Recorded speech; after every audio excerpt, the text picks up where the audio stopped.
Good day mga kabaro, this is Ship Makinista. Let me share to you what is the sound of ship CO2 discharge alarm. Remove the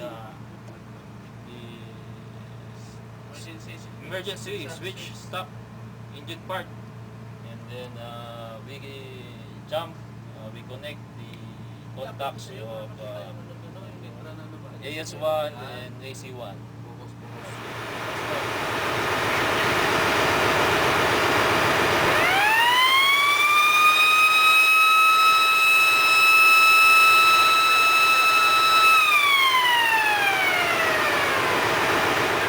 When alarm sounds for CO2 fire extinguishing system alarm for gas discharge, vacate immediately engine room.